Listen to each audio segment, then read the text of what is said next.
les choses deviennent de plus en plus difficiles. Et nous sommes conscients que ces choses ne vont pas s'arranger. Alors avant de parler du thème que je voudrais discuter avec vous, juste par rapport à la présentation de ce matin qui était assez claire et puissante, je voudrais vous rappeler une vision de notre bien-aimée Madame Ellen White. Elle est en vision et vous la connaissez. Elle sera importante pour la fin de ce message. Qu'est-ce qu'elle voit? Un grand attroupement de personnes qui sont devant le trône et une petite quantité de ces personnes sont à genoux devant le trône. Et lorsque Jésus-Christ fait le déplacement du premier appartement pour le second, il n'y a qu'un petit troupeau de personnes qui observent cette scène, n'est-ce pas? Et qui veulent aller par la foi, qui veulent aller avec Christ dans là où il va chercher le royaume auprès du Père. Le texte dit que le Père est d'abord entré et Jésus-Christ devait suivre. Et il leur a dit, attendez ici. Mais pendant qu'il disait ça, il y a le grand peuple qui était à côté, qui n'a pas observé ce qui venait de se passer et continuait à prier, Père, donne-nous ton esprit, Père, donne-nous ton esprit. Jésus-Christ a donné son esprit au petit troupeau qui était là. Et l'une des choses qu'il leur a donné, c'est l'amour. Je vais ajouter quelque chose qui n'est pas dans l'esprit de prophétie, l'amour de la vérité. Mais qu'est-ce qui s'est passé pour le grand troupeau qui était présent? Ils étaient toujours dans leur chant, dans leur culte, dans leur adoration, avec des miracles et tout. Qu'est-ce qui s'est passé? L'esprit de prophétie dit que Satan a apparu près du trône. Et il a donné beaucoup de puissance, beaucoup de lumière, mais pas d'amour de la vérité. Vous allez comprendre où je vais en venir. La doctrine de Balaam, c'est un personnage extrêmement dangereux pour l'Église de la fin des temps. Et Dieu fait bien de révéler son identité. Parce que ce type-là, à lui seul, peut renverser ou du moins diminuer le nombre de soldats de l'armée de l'Éternel. Nous avons intérêt à savoir qui c'est. Parce que si nous ne savons pas qui c'est, nous aurons un sacré problème. Dans Apocalypse 2, versets 12 à 17, je vais lire la version de la King James. Et à l'ange de l'église de Pergame, écrit, celui qui a l'épée aiguë à deux tranchants, dit ces choses. Je connais tes œuvres, et où tu demeures, là où est le siège de Satan. Et tu tiens ferme mon nom, et tu n'as pas renié ma foi, même au jour d'Antipas, mon fidèle martyr. Même au jour d'Antipas, mon fidèle martyr, a été mis à mort parmi vous, où Satan a sa demeure.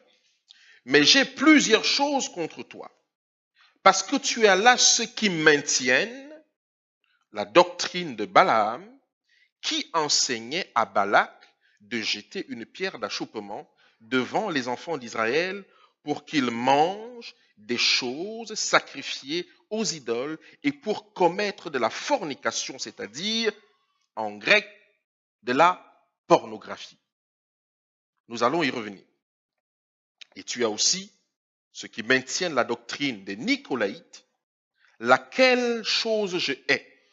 Répands-toi, sinon je viendrai à toi rapidement et je combattrai contre eux avec l'épée de ma bouche. Celui qui a une oreille, qu'il entende ce que l'Esprit dit aux églises, à celui qui vaincra, je lui donnerai à manger de la manne cachée et je lui donnerai un caillou blanc et sur le caillou un nouveau nom est écrit qu'aucun homme ne connaît sinon celui qui le reçoit. Eh bien, les 7 villes et les 7 églises étaient situées, comme vous le savez, c'est historique, en Asie mineure, appelée aujourd'hui la Turquie, située au carrefour des deux continents, entre l'Europe et l'Asie, entre l'Occident et l'Orient, est séparée par le détroit de Bosphore, reliant la mer Noire à la mer de Marmara par le détroit de Dardanelles. On peut rejoindre également la mer Égée. La capitale de la Turquie, Istanbul, est appelée la ville aux mosquées. Il y en aurait plus de 2000, dont certaines ont été construites à même les pierres d'anciennes églises chrétiennes. La ville a plus de 2500 ans d'histoire. Tout d'abord connue sous le nom de Byzancée, capitale de l'Asie mineure, elle devient au temps de Constantin la ville de Constantinople, capitale de l'Empire romain d'Orient. Au XVe siècle, son nom change pour Istanbul, capitale de l'Empire ottoman. Ils affermirent le triomphe de l'islam par la transformation d'une mosquée, de la basilique de Sainte, par la transformation en une mosquée, d'accord, de la basilique de Sainte-Sophie construite entre 532 et 537 sous le règne de Justinien. Aujourd'hui, l'islam règne à 99% sur toute cette région. C'est d'autant plus étonnant que si l'on considère qu'autrefois, cette région était un château fort du christianisme. À 99%. Ce qui veut dire que on cherche pas un adventiste à cet endroit-là, mais quelqu'un qui croirait simplement en Dieu, en Christ. On cherche à Istanbul. Comment est-il possible qu'Éphèse, Pergame et les autres n'existent plus aujourd'hui? Comment ces chandeliers d'or ont-ils pu fléchir sous des puissances opposées à l'Évangile? Et c'est ce que nous allons essayer de découvrir. La période de Pergame se situe entre les années 310 et 600. Ce fut une heure sombre pour l'Église. Cette ville, sise d'environ 80 km au nord d'Éphèse, est aujourd'hui connue sous le nom de Bergama, une petite ville arabe. Cependant, à l'époque, Pergame était une ville impériale ainsi qu'un centre administratif très important, construit sur une haute montagne. La ville avait des allures royales. On la considérait comme la plus illustre d'Asie. C'était une cité de grande culture ayant une bibliothèque rivalisant avec celle d'Alexandrie en Égypte. Mais en quoi le message de l'église de Pergame intéresse ceux qui vivent au temps de l'église de Laodicée, c'est-à-dire à l'église de la fin des temps? Mes frères et sœurs, nous devrions savoir quelque chose. Le chiffre 6 est un chiffre d'homme. Ceux qui étudient la prophétie le savent, c'est-à-dire 666. C'est un chiffre d'homme. Le chiffre 7 est un chiffre de Dieu, n'est-ce pas? C'est-à-dire qui démontre la plénitude. Je vais vous dire certaines choses qui vont vous étonner. Examinez-les avant de les rejeter, parce que vous avez le droit de les rejeter. Lorsque je parlerai de ce qui me concerne moi, de ce que je découvre, je le dirai. Mais lorsque ce sera une vue de l'Église, je le dirai aussi. Effectivement, nous comptons 7 églises. Mais ce que je voudrais vous dire ici, c'est qu'en réalité, il y a 6 églises. Non pas que la 7e n'existe pas, mais parce que la 7e reprend tout ce que Dieu a dit de bon et de mauvais pour les 6 églises. Est-ce que vous me suivez? C'est pour ça que la 7e église est tiède. Parce qu'il y a tout ce qui est bon des 6 premières églises, mais il y a aussi tout ce qui est mauvais des 6 premières églises. C'est-à-dire, dans l'église de Laodicée, on trouve des gens qui sont droits avec l'Éternel. Mais aussi, on trouve des gens qui pratiquent des doctrines illicites et qui amènent le peuple de Dieu à aller dans ce sens-là. D'où la tiédeur de cette église. L'une des grandes remarques d'Apocalypse 2, verset 12, Apocalypse 2, verset 12 à 17, est que le Seigneur déclare qu'il connaît les œuvres de l'église de Pergame et surtout que là où se trouve l'église de Pergame, c'est aussi le trône de Satan. C'est fort ça, n'est-ce pas? Dieu dit clairement que dans l'église de Pergame se trouve le QG de Satan. Le ton de la lettre est plutôt négatif. Jésus approuve certains aspects de la vie de l'Église. Tout d'abord, il sait que l'Église est confrontée à une vraie difficulté. La ville de Pergame, comme je viens de le dire, était le QG de Satan. Ce n'était pas seulement un lieu de fréquentation satanique, mais là même où Satan a son trône et son autorité. Ça veut dire que Pergame était une église réellement en problème. Pergame était une église réellement en problème. La parole de Dieu nous dit que dans 2 Corinthiens 4, verset 4, pour les incrédules dont le Dieu de ce siècle a aveuglé l'intelligence, afin qu'ils ne vissent pas briller la splendeur de l'évangile, de la gloire de Christ qui est l'image de Dieu. L'image de Dieu. Le texte nous dit ici que Satan est le Dieu de ce siècle, n'est-ce pas? Les pharisiens ayant entendu cela dire, cet homme ne chasse les démons que par Belzébuth. D'accord? Jean 12, verset 31. Ce sont les attributs de Satan que je suis en train de vous citer. Maintenant a lieu le jugement de ce monde. Maintenant, le prince de ce monde est jeté dehors. C'est-à-dire, Satan est considéré comme le prince de ce monde, n'est-ce pas? Le jugement, parce que le prince de ce monde est déjà jugé. Éphésiens, lesquels vous marchiez autrefois selon le train de ce monde, selon le prince de la puissance de l'air. Donc, lorsqu'on dit que Satan avait son QG dans l'église de Pergame ou à Pergame, c'est une réalité. En effet, c'est à Pergame qu'on avait inventé le parchemin, cette peau d'animal que l'artisan avait rendue claire et fine. Selon Plutarque, Pergame abritait une bibliothèque contenant 200 000 volumes de parchemin. Un véritable exploit financier et intellectuel. L'opposition philosophique de la ville la rendait-elle particulièrement liée à une pensée satanique? Est-ce que c'est cette bibliothèque qui rend Pergame le QG de Satan? L'archéologie révèle également qu'un temple immense avait été érigé en l'honneur de Zeus et Nike, déesse de la victoire. Une reconstruction impressionnante se trouve au musée de Berlin. Ces temples étaient-ils la raison d'un QG de Satan dans cette ville? L'archéologie a découvert divers autres autels et 3 temples dédiés à des empereurs, Adrien, Trajan et Auguste. N'est-ce pas? On a retrouvé leurs bustes sur des pièces de monnaie sur ce dernier. Le culte de l'empereur est-il la cause de la présence de ce QG dans la ville de Pergame? On trouve également de grands centres commerciaux et 2 théâtres pouvant contenir 80 000 spectateurs. Est-ce que le business et le loisir offert à Pergame étaient la cause de ce QG? Mais il est probable qu'un autre temple soit la cause de cette désignation. Pergame avait un temple dédié à Asclépio, dieu de la médecine. Vous le connaissez? Comment? Le dieu de la médecine. La ville de Pergame était l'une des 3 capitales médicales du monde de l'époque. C'est dans cette ville que naîtra Galien, le médecin le plus important de l'Antiquité. Quelques 40 ans après cette lettre à Pergame, c'est dans ce même temple qu'il a pris la médecine et c'est dans cette ville qu'il prendra sa retraite en l'honneur d'Asclépios.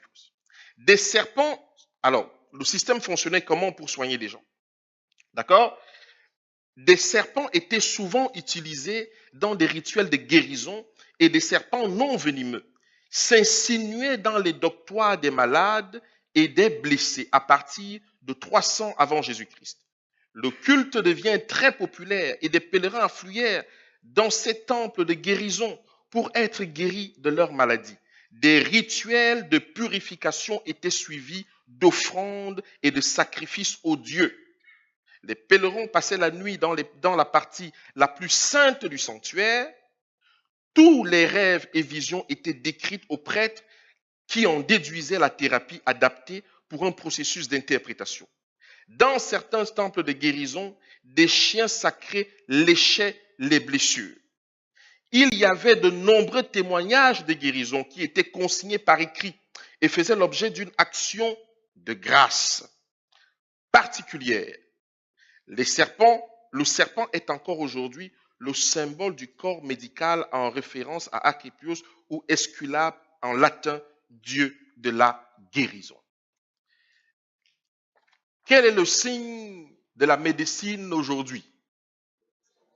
Le serpent, n'est-ce pas? Regardez ceci. Apocalypse 13. Apocalypse 18, verset 23. La lumière de la lampe ne brillera plus chez toi, et la voix de l'époux et de l'épouse ne sera plus entendue chez toi, parce que tes marchands étaient les grands de la terre, parce que toutes les nations ont été séduites par tes enchantements. Qu'est-ce que la Bible traduit par enchantement? Nous sommes en grec ici. Je reviendrai tout à l'heure. La Bible traduit en enchantement pharmacie ou pharmakeia, que nous avons traduit en français en pharmacie. Et qu'est-ce que c'est que la pharmacie? Pharmacie, définition, usage ou l'administration de drogue, empoisonnement, sorcellerie, art magique, souvent trouvé en liaison avec l'idolâtrie et nourri par celle-ci. Le sens métaphorique, les déceptions, les séductions de l'idolâtrie, généralement traduit par enchantement et magie.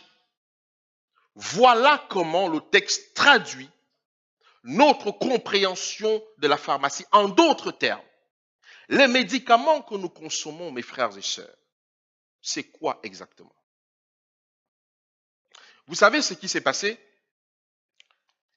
Le Seigneur a vu que les serviteurs de Dieu, au moment où il le révèle, parce qu'il faut connaître la raison pour laquelle la réforme sanitaire vient à l'existence dans l'Église, n'est-ce pas? Les serviteurs de Dieu mouraient vite et tôt. On n'arrivait pas à les soigner comme il se doit. Et voilà pourquoi Dieu a dit à notre bien-aimée sœur, je vais te montrer la raison pour laquelle vous mourrez aussi vite. Et si vous arrivez à faire ce que je vous dis, alors vous aurez la possibilité de travailler longtemps pour moi. Vous comprenez? Regardons ça. En tant que médecin à la retraite, je peux honnêtement affirmer qu'à moins que vous ne soyez impliqué dans un accident sérieux, votre meilleure chance d'atteindre la vieillesse avancée, c'est d'éviter les hôpitaux et d'apprendre la nutrition, la médecine des plantes et des autres formes de médecine naturelle, à moins que vous ne soyez assez riche pour avoir un naturopathe à votre disposition. Presque tous les médicaments sont toxiques et sont conçus pour traiter seulement les symptômes et jamais pour vous soigner. Revenons un peu sur ma définition de la pharmacie. L'usage ou l'administration des drogues, empoisonnement, sorcellerie, art magique. Vous n'avez jamais vu des médicaments où on vous dit que en prenant ce médicament, ça va vous apaiser. C'est-à-dire que vous êtes par exemple anxieux, très anxieux sur quelque chose. Votre cœur bat à 1000%. Et on vous dit qu'en prenant ce médicament-là, ça va vous apaiser. Qu'est-ce qu'on apaise? C'est le corps, l'âme ou l'esprit? Qu'est-ce qu'on apaise? Vous voyez? Alors, ces personnes ont réfléchi.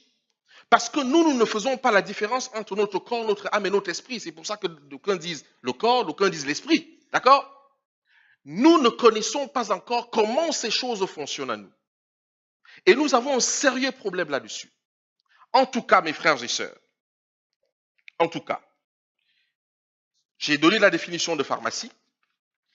Et la question est donc, est-ce la référence au serpent qui fait que Dieu dénote la présence du diable?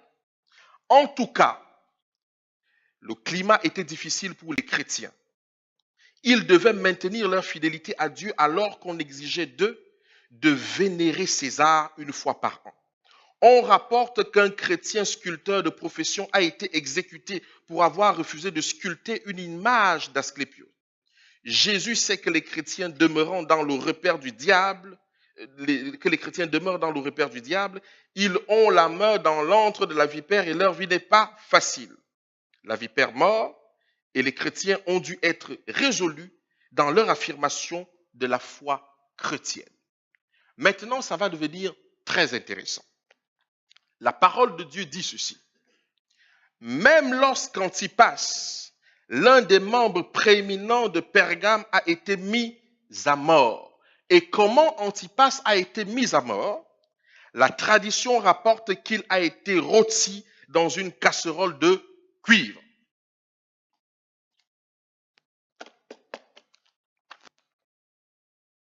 Même au temps où Antipas a été mis à mort, et la tradition rapporte qu'Antipas a été rôti dans une casserole de cuivre. D'accord? Le mot témoin a connu un changement significatif, intéressant. Il se lit maintenant martyr. Martus, et il nous a donné le terme comment? Martyr. Entre autres, les témoins de Jésus. Mes frères et sœurs, je vais commencer à vous dire quelque chose. J'espère que nous sommes ensemble et que nous allons examiner ça. Le texte nous dit que comment Dieu appelle Antipas? Comment Jésus appelle Antipas? Lisons le texte.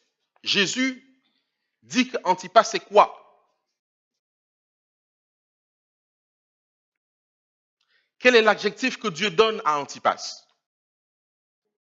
La Bible dit, alors, il faut relire le texte, n'est-ce pas? Il faut le relire. Est-ce que quelqu'un... Alors, le texte dit, je connais tes œuvres et je sais où tu demeures, là même est le siège de Satan et tu tiens ferme mon nom. Et tu n'as pas renié ma foi, même au jour où Antipas, mon fidèle, témoin. On a dit que témoin veut dire martyr, n'est-ce pas? Celui qui est spectateur d'une chose, exemple d'une lutte, n'est-ce pas? Ceux qui, après son exemple, ont prouvé la force et l'authenticité de leur foi en Christ en supportant la mort, une mort violente. Martyr a été trouvé dans 34 versets dans le Nouveau Testament. Je voudrais vous demander votre concentration. Dieu a toujours appelé ceux qui sont à lui des témoins. D'accord? Nous allons vérifier cela. Il y a beaucoup de versets et je n'ai pas une vision facile. Ésaïe 43, verset 12. Moi, j'ai déclaré et j'ai sauvé et j'ai fait entendre quand il n'y avait pas de Dieu, n'est-ce pas, étranger au milieu de vous. Et vous êtes mes témoins. Ésaïe 44, verset 8. N'ayez pas peur et ne craignez pas. Ne te l'ai-je pas, dès ce temps-là, fait entendre et déclarer, pardon, j'ai des problèmes de lecture. Et vous m'en êtes des témoins. Ok, Luc 1, verset 2. Comme nous les ont transmis, ceux qui, dès le commencement, ont été les témoins oculaires et les ministres de la parole. Les témoins oculaires. Luc 24, verset 48 à 49, vous êtes mes témoins de ces choses. Acte 1, verset 8, mais vous recevez une puissance, le Saint-Esprit surviendra sur vous et vous serez mes témoins à Jérusalem et dans toute la Judée. Ok. Acte 2, verset 32, c'est ce Jésus que Dieu a ressuscité, nous en sommes tous témoins. Acte 3, verset 15. Vous avez fait mourir le prince de la vie, que Dieu a ressuscité des morts. Nous en sommes témoins. Acte 5, 32. Nous sommes témoins de ces choses, de même que le Saint-Esprit que Dieu a donné à ceux qui lui obéissent. Acte 10, verset 39, nous sommes témoins de tout ce qu'il a fait. Acte 10, verset 41, non à tout le peuple, mais aux témoins choisis d'avance par Dieu. Acte 13, 31, il est apparu pendant plusieurs jours à ceux qui étaient montés avec lui à la Galilée et à Jérusalem et qui sont maintenant ses témoins. Mes frères et sœurs, peut-être vous ne voyez pas encore où je veux en venir, n'est-ce pas? Vous ne voyez pas où je veux en venir. Regardons. Apocalypse 14, verset 12. C'est ici la persévérance des saints qui gardent les commandements de Dieu et la foi de Jésus. C'est-à-dire que pour être témoin de Jésus, d'accord, il faut persévérer. Et lorsque vous persévérez, vous êtes des saints, n'est-ce pas? Ça, c'est un terme que la Bible emploie. Les saints qui gardent les commandements de Dieu et la foi de Jésus. Maintenant, Apocalypse 12, verset 17. Et le dragon fut irrité contre la femme, et il s'en alla faire la guerre au reste de sa postérité, à ceux qui gardent les commandements de Dieu et qui ont le témoignage de Jésus. Mes frères et sœurs, vous êtes témoins ou chrétiens?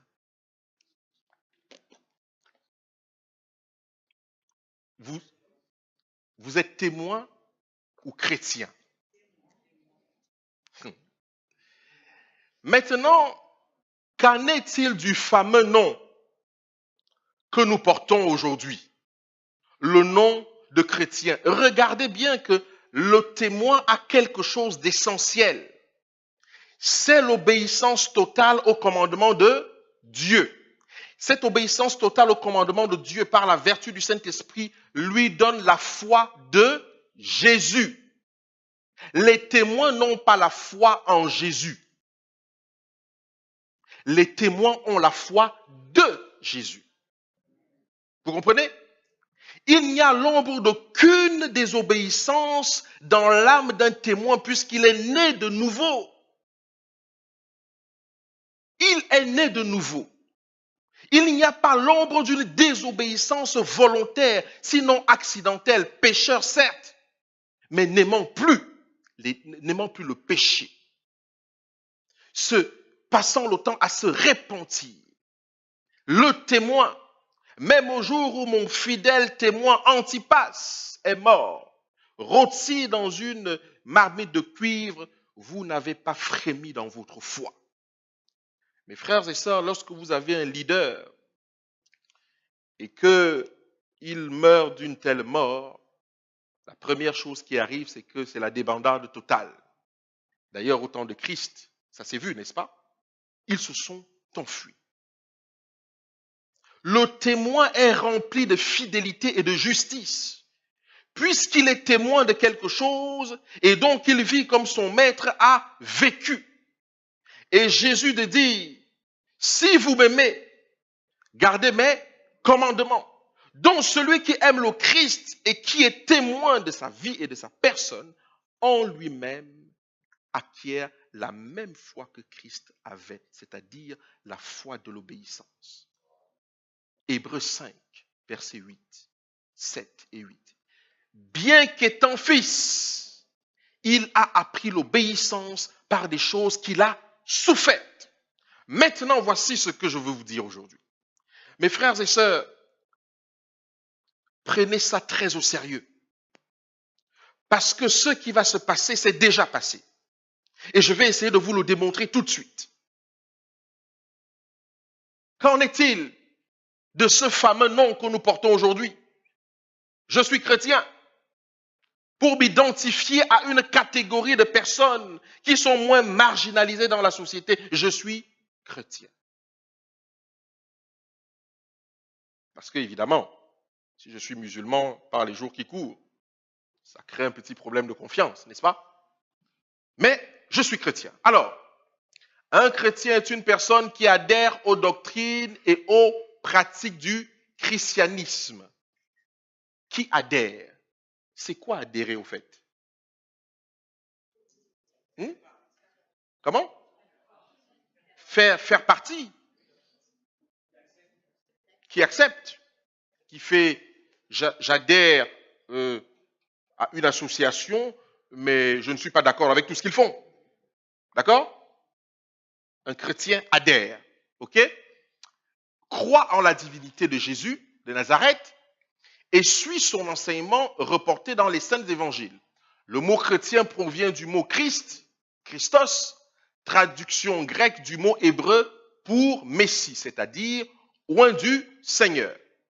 Au centre de la foi chrétienne est la bonne nouvelle selon laquelle l'humanité a espoir de rédemption à travers l'enseignement de Jésus-Christ. Sa mort sur la croix et sa résurrection, les chrétiens croient que Jésus est le Messie annoncé dans la Bible hébraïque. La plupart d'entre eux croient en la Trinité. Bon, en passant, nous croyons à la divinité.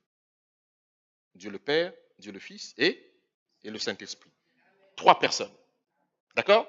Ça, c'est la doctrine adventiste. Ça n'a rien à voir avec la Trinité dans le mot et dans le fond. OK? Bon, les chrétiens sont divisés en 3 grandes confessions. Remarquez, d'accord? Les catholiques, les orthodoxes et les protestants. Voilà les chrétiens. Quand vous dites au monde que je suis chrétien, on va vous assimiler soit aux catholiques, soit aux orthodoxes, soit aux protestants. Maintenant, alors, je vais peut-être lire plutôt dans mes notes, d'accord? Dans le Nouveau Testament, ce terme figure pour la première fois dans Actes des Apôtres 11, verset 26. Et ce fut en Antioche pour la première fois, les disciples furent nommés chrétiens. Alors, une question. Qui fait nommer les disciples, c'est-à-dire les témoins chrétiens? Est-ce que ce sont les apôtres? Qui le fait? Ce sont les autres. D'accord? Ce sont les autres qui appellent les apôtres, les disciples de Dieu, chrétiens, n'est-ce pas? On le trouva à nouveau dans Actes 26, verset 28.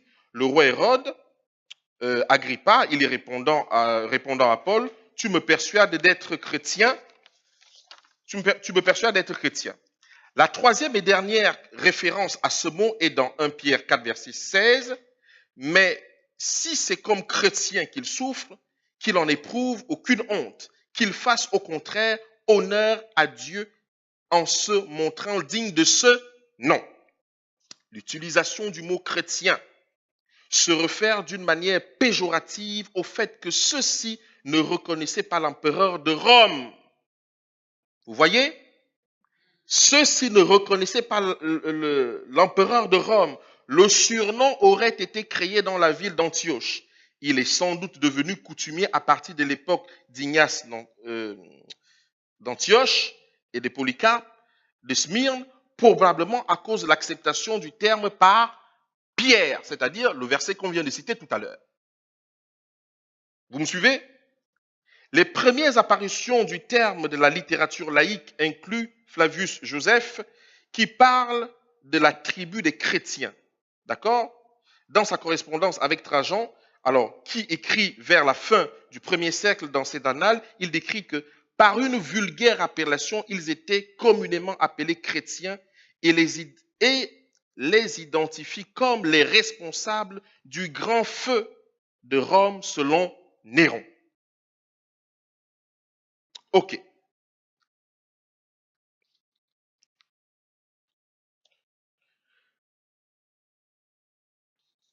Chrétien. Nous disons ici que le nom chrétien ou le mot chrétien, nous n'avons pas reçu d'ordre de le porter. Dieu dit que vous êtes mes témoins. Dieu dit que nous sommes ses disciples. C'est comme le frère l'a dit tout à l'heure, c'est sacrificateur. Le nom chrétien le nom chrétien, nous n'avons pas reçu d'autorisation de porter cela. C'est en Antioche que les païens ont donné ce nom à ceux qui croyaient en Jésus-Christ. Une manière de s'identifier dans leur propre peuple. Maintenant, vous allez comprendre pourquoi Je vous interpelle là-dessus par rapport à la doctrine de Balaam. Ésaïe 4, verset 11 dit, « Et 7 femmes saisiront en ce jour un seul homme et diront, nous mangerons notre pain et nous nous vêtirons de nos habits. Fais-nous seulement porter ton nom, enlève notre opprobre. » Quel est ce nom? Chrétien, n'est-ce pas? Alors, Jean 14, verset 24, « Celui qui ne m'aime pas ne garde point mes paroles, et la parole que vous entendez n'est pas de moi, mais du Père qui m'a envoyé. » Paul nous avertit que personne ne vous séduise d'aucune manière, car il faut que l'apostasie soit arrivée auparavant et qu'on ait vu paraître l'homme de péché. Qui est l'homme de péché? Qui est l'homme de péché? Bon, continuons la lecture si on ne sait pas qui est l'homme de péché. Le fils de la perdition, l'adversaire qui se lève au-dessus de tout ce qu'on appelle Dieu. Est-ce qu'on peut répondre? Qui est l'homme de péché? Ah, bon, si vous le dites, mais on va voir. Ou de ceux qu'on adore, jusqu'à s'asseoir dans le temple de Dieu et se proclamer lui-même. Qui est l'homme de péché? Comment?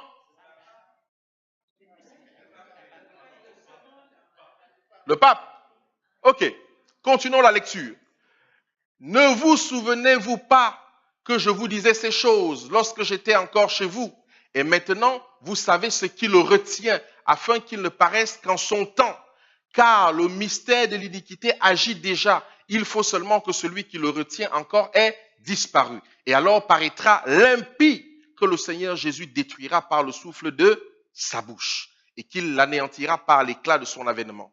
L'apparition de cet impie se fera par la puissance de Satan. Donc l'homme de péché ne peut pas être Satan.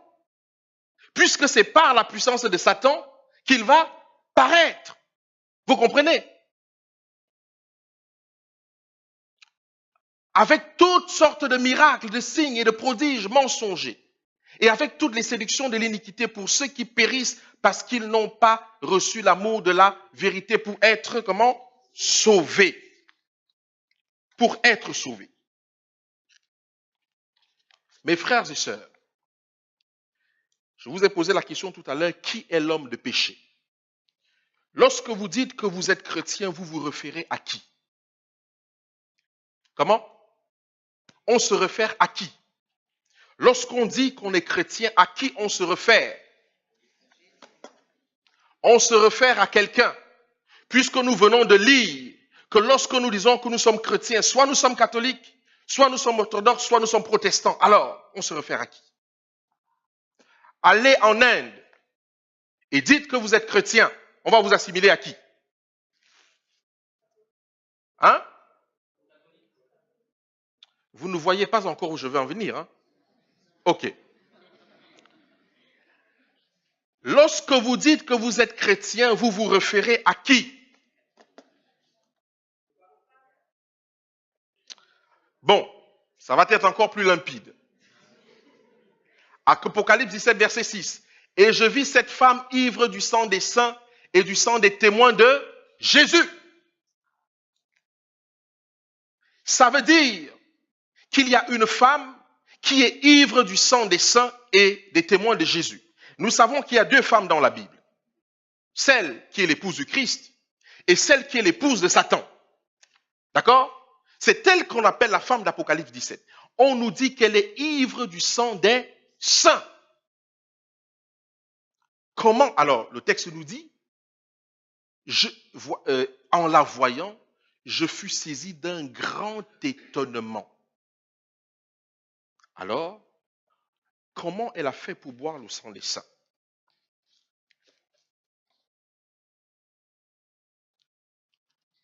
Comment a-t-elle fait pour boire le sang des saints?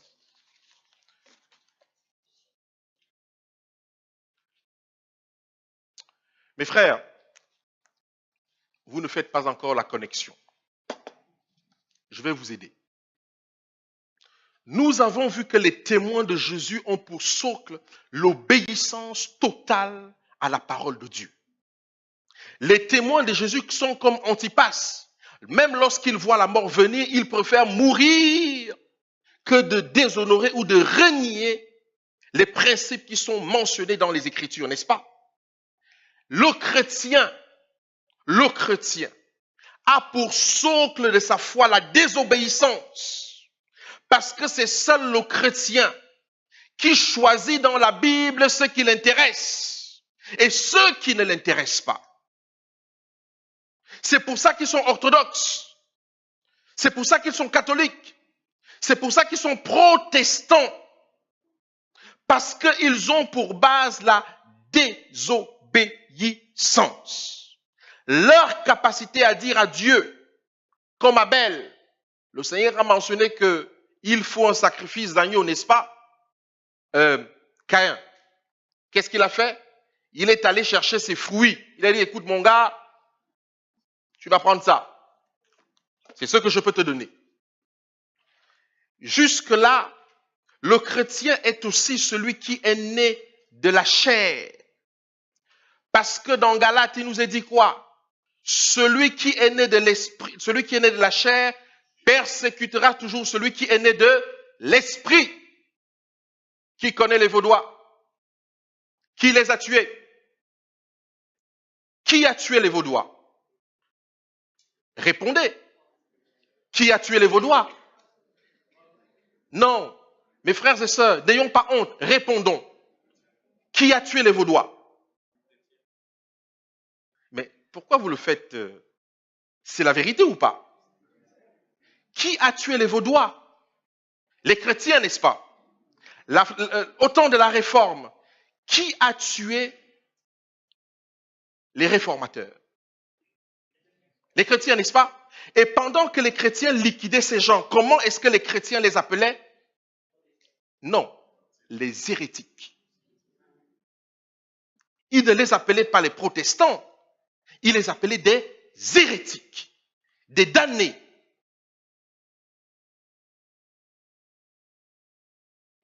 Ils chercheront toujours à tuer ceux qui sont nés de l'esprit, parce que leur capacité à obéir à la parole de Dieu les met en difficulté. Voilà pourquoi, mes frères et sœurs, le nom que nous portons de l'Église adventiste du 7e jour correspond bien à ce que nous venons de voir, c'est-à-dire le fait d'être témoin de Jésus. Vous savez bien que nos pionniers n'ont pas voulu choisir de nom, n'est-ce pas? Mais ils ont été obligés d'en choisir un à cause de l'environnement. Et qu'est-ce qui s'est passé? Ils ont choisi adventistes, c'est-à-dire ceux qui attendent. Et ceux qui attendent sont qui? Des témoins. Ils ont vu, c'est ce que la Bible dit. Ils sont témoins parce qu'ils ont vu. Nous avons eu la manifestation de la présence de Dieu par le don de l'esprit de prophétie, dont nous sommes comment? Témoins. Et nous pouvons donc nous appeler, nous attendons Jésus-Christ et le retour. Et Dieu nous a bien garnis de sa grâce puisqu'il nous a donné les moyens d'attendre son retour en nous donnant des prophéties qui nous permettent de comprendre à quel moment les choses vont se passer. Le problème que nous avons, c'est que si nous nous confondons de nom, nous ne pouvons pas être sacrificateurs. Parce que les chrétiens, c'est la grande foule dont je vous ai parlé tout à l'heure de la citation d'Ellen White. Ils étaient nombreux devant le trône en train de prier, mais ils ne suivaient pas le mouvement du souverain sacrificateur. Alors aujourd'hui, est-ce que je suis chrétien? Non. Je suis adventiste du 7e jour. Je ne suis pas chrétien. Et je ne suis même pas protestant. Mais vous allez voir pourquoi c'est encore plus grave. Vous allez voir pourquoi c'est encore plus grave. La parole de Dieu dit, après cela, je vis descendre du ciel un autre ange qui avait une grande autorité. Et la terre fut éclairée de sa gloire. Il cria d'une voix forte en disant, elle est tombée, Babylone la grande. Elle est devenue une habitation de démons, un repère de tout esprit impur, un repère de tout oiseau impur et odieux. Mes frères et sœurs, les églises que nous venons de citer en grosso modo. Je ne parle pas des gens à l'intérieur, je parle des organisations, n'est-ce pas? Vont signer leur acte de rébellion au 31 octobre 2017. Ils vont dire au Seigneur, nous n'allons pas dans ton sens. Et nous allons élever l'homme de péché pour qu'il puisse régner sur la chrétienté. Et désormais, après le 31 octobre 2017, lorsqu'on parlera de chrétiens, ce sera en référence avec le leader des chrétiens dans le monde. Vous comprenez? C'est pour ça que la parole de Dieu dit, après cette date, je ne fais pas une étude prophétique ici, mais j'aurais pu la faire. Après cette date, vous allez entendre un message qui dira, elle est tombée, elle est tombée, elle est tombée, Babylone la grande, il y a eu des mariages illicites. Et du coup, c'est devenu un repère de tout oiseau impur, de démons. Et le peuple, et une voix sortit du temple et disant, sortez du milieu d'elle, mon peuple. Ne touchez plus à ce que les chrétiens touchent. Parce que vous êtes des témoins. N'assistez plus à leur culte abominable.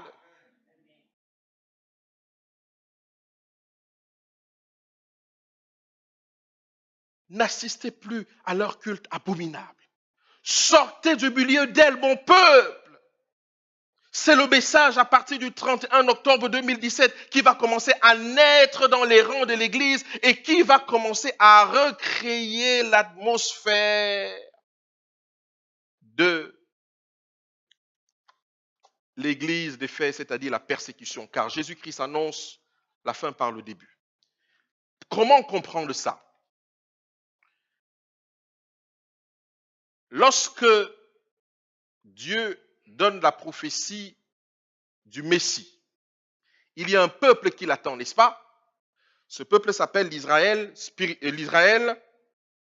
comment vous l'appelez? Non, pas spirituel. On va dire l'Israël physique, n'est-ce pas? Ils attendent le Messie. Lorsque le Messie arrive, l'ennemi a déjà suffisamment travaillé pour que ce même peuple tue son Messie. Vous me suivez? Ça, c'est le début de l'histoire de la vie de l'Église chrétienne. Eh bien, nous sommes dans un système de type et antitype. Le type, c'est la copie, d'accord? Et l'antitype, c'est l'original. Donc, ce qui est en train de se passer, c'est quoi? C'est que la même chose va se passer. Au départ, ce non-chrétien montrait vraiment ceux qui sont des témoins de Jésus dans le monde, n'est-ce pas? Mais aujourd'hui, l'ennemi a suffisamment travaillé que demain, il y aura deux camps pour la bataille d'Armageddon, c'est-à-dire les chrétiens et les témoins de Jésus. C'est ça qui va se passer. Parce que la persécution va à nouveau revenir sur la plateforme. Pourquoi? Parce qu'il y aura des hommes et des femmes qui n'iront pas dans ce sens. Et c'est ce qui est en train de se préparer actuellement.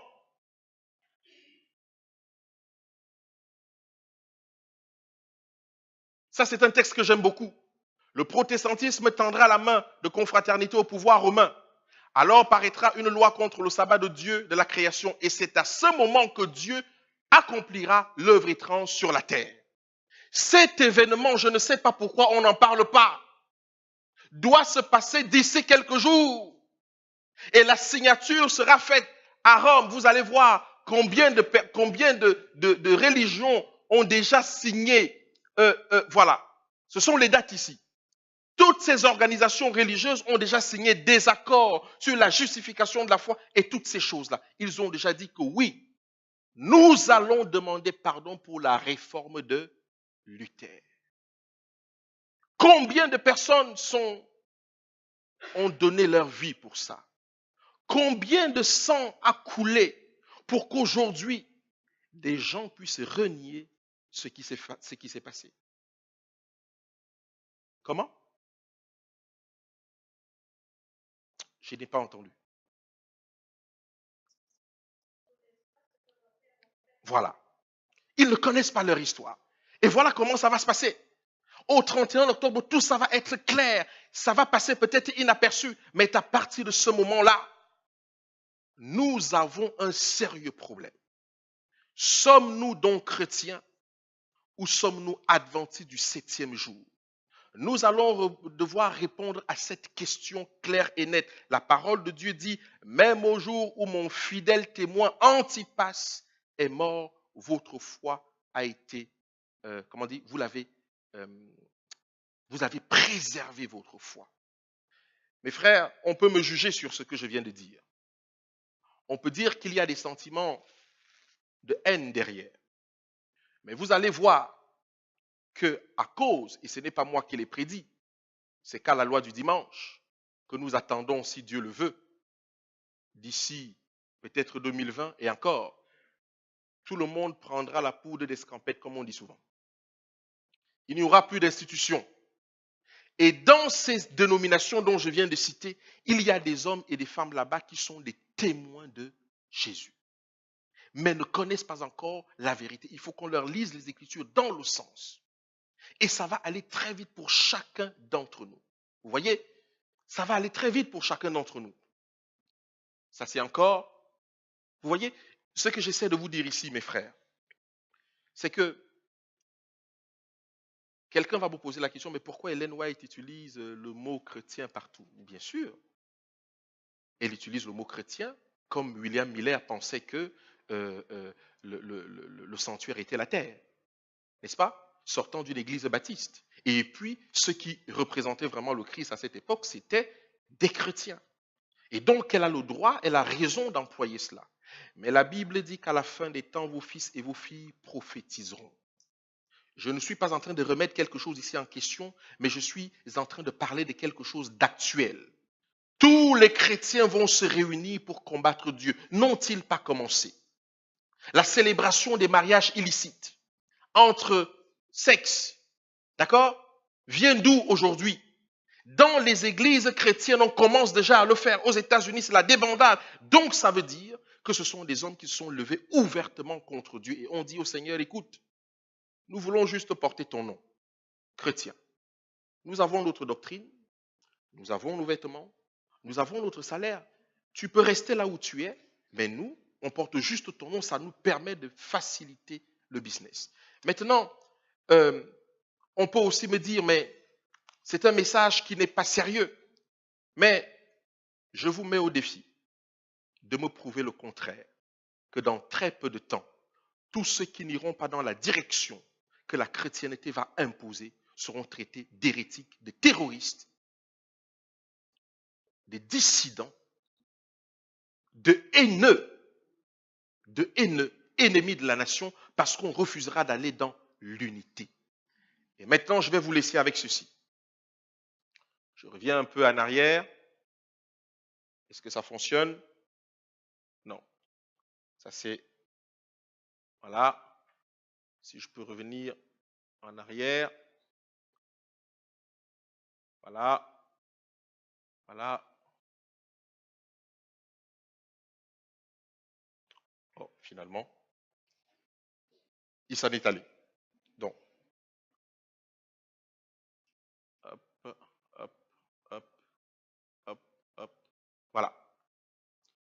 Toute unité qui n'est pas fondée sur la vérité de Dieu est plutôt une conspiration qu'une communauté.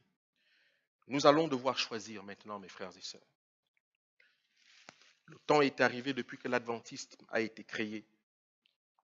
Les temps que nous allons vivre dans les mois, les semaines ou les années à venir a été prédit depuis longtemps. Et les gens se sont moqués de nous. Enfin, nous allons voir le maçon au pied du mur. Les temps sont accomplis. Au moment où nous parlons, nous ne savons même pas à quel niveau nous sommes. Le jugement des vivants, nous ne savons pas à quel niveau il est. Parce que vous vous souvenez, mes frères et sœurs, que notre rôle en tant qu'adventistes du 7e jour est de dire aux gens de ne pas prendre la marque de la bête. C'est le rôle du message du 3e ange. Alors ces temps sont accomplis ou sont en train de s'accomplir.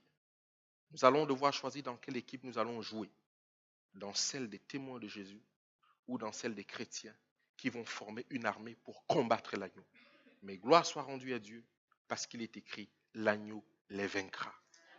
C'est ce qui s'est passé lors de la crucifixion de Jésus-Christ. le même peuple qui était censé l'attendre, c'est le même peuple qui l'a combattu et l'a crucifié. L'histoire se répète. Amen.